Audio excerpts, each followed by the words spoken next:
इस Dave diary में मैं आपको बताऊंगा कि मैंने जो सॉर्टर है उसको कैसे इम्प्लीमेंट किया है, वो कैसे काम करता है, तो उसके पीछे कोड क्या किस तरह चलता है और कैसे ये गेम के अंदर हमें महसूस होता है कि जैसे कि हमने वाकई में सॉर्टर को चलाया है और उससे कोई इम्पैक्ट हुआ है, उससे कोई चीज़ लगी है।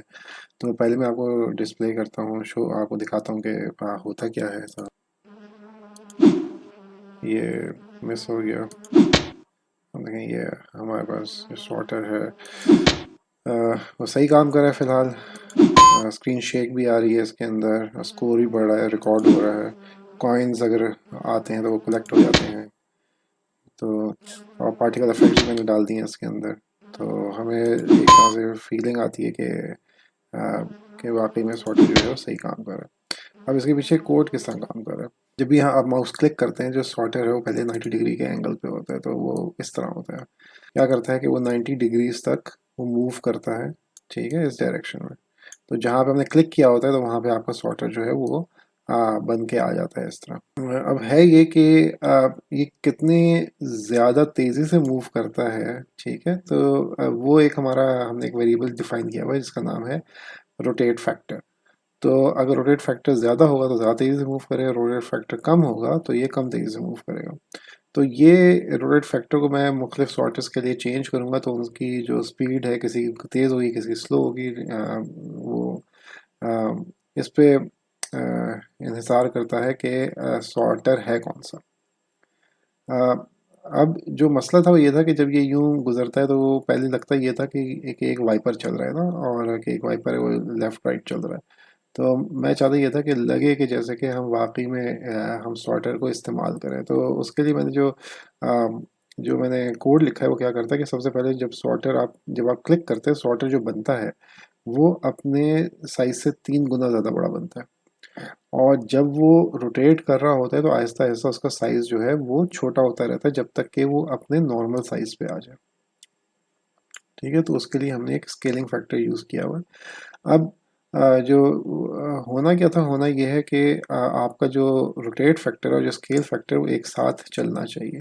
तो हम क्या करते हैं कि जब स्केल फैक्टर जिस रफ्तार से छोटा होगा, वो डिपेंड करेगा कि आपका स्केल फैक्टर कितना है, ठीक है। क्योंकि अगर अगर आपका रोटेट फैक्टर कितना है, अगर आपका रोटेट फैक्टर स्लो है तो मैं चाहता हूँ कि जो स्केलिंग है वो स्लोली स्लोली स्लोली स्लोली छोटी हो।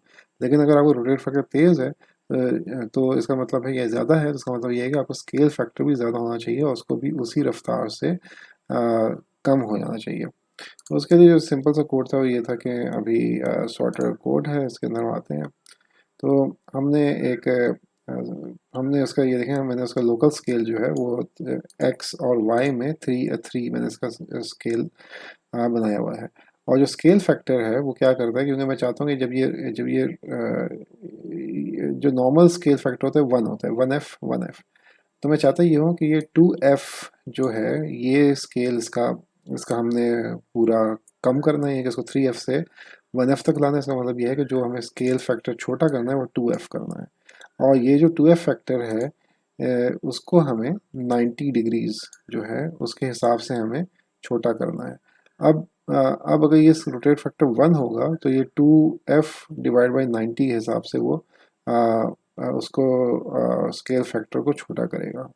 और अगर ये रोटेट फैक्टर 10 होगा तो ये 10 इंटू 2f डिवाइड बाई 90, तो उस हिसाब से ये छोटा करेगा। तो ये छोटे से हमने कैलकुलेशन की, उसकी वजह से हमें जो इफेक्ट है वो काफ़ी अच्छा लग रहा है।